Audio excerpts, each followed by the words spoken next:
The cost of editing your voice cuts deeper than you think. Stay with me, and I'm going to walk you through the power and the impact of what your voice is here to bring, why, and what's impacting you to create this experience where you have been editing, holding back. And stay to the end, and I'm going to share with you 3 power questions that will help catapult you out of this tendency or habit. First and foremost, what's at stake when you are living a life of editing your truth and your voice is living a life of repression, of the compounded impact of holding back, of not being able to be fully yourself. That is a form of self-betrayal. And over time, the impact of that can lead to so many different things, including dis-ease, because that's really what's at the heart of people that are sick, is where we are out of balance, mind, body, and spirit. What I want to emphasize is that you have a unique divine intelligence. You have an awareness, an intrinsic intelligence that came with you, that's been a part of you from the beginning, and it will be here with you into eternity. And your divine intelligence was intended to be with you, to help guide you, to help support you, to help you become fully who you are in a world where you are going to be constantly challenged to do that. That's part of this experience. You are a soul having a human experience, and the human experience is essentially school in session. Remembering that there is a divine intelligence in you and holding that as one of your greatest gifts is so key, because we don't live in a world that is really teaching that, shining a light on that, and encouraging that, because you cannot be controlled when you are connected and linked and being led with your divine intelligence. Your life has a message, one that is coming with you, through you, teaching you. It's informing what you teach, however you show up in your life, whatever it is that you've created with your life. But your life has a message, and that's part of what you came here to explore and express. So when you are editing your voice, your expression, you are holding back the unique gift, the unique message that is only one that you can bring. You are also here to be a co-creator, to co-create with God, the universe, to co-create with the people that you are in relationship with, to co-create with nature. When you are editing your voice, you are stifling your creativity.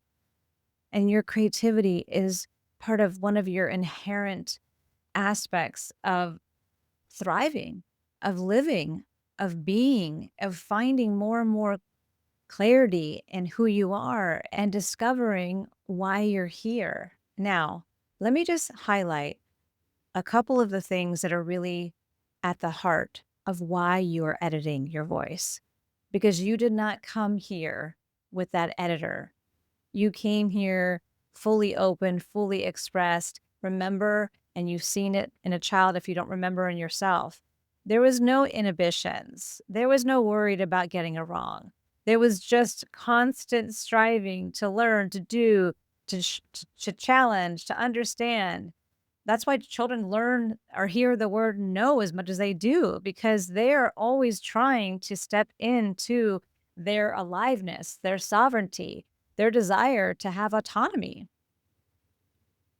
But you and I were born into a world that have societal constructs, and those constructs have been designed to control, to hold back, and to stifle.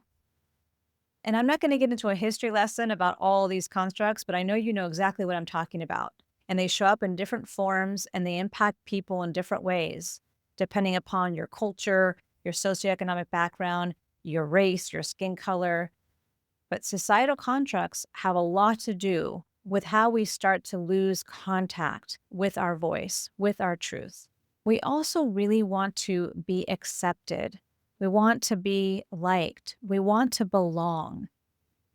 And those societal constructs and also cultural ideas all make up the rules. They're the conscious and unconscious rules of what is working and what's okay and not okay for the group that you're a part of, whether it's humanity, whether it's your family, whether it's a culture you're a part of, whether it's any kind of group. There are always rules of what is okay and not okay.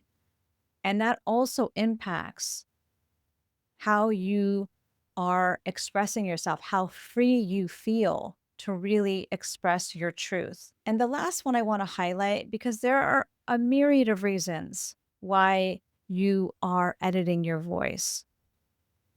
But the last one, which really covers a lot of ground, is the natural desire to feel safe.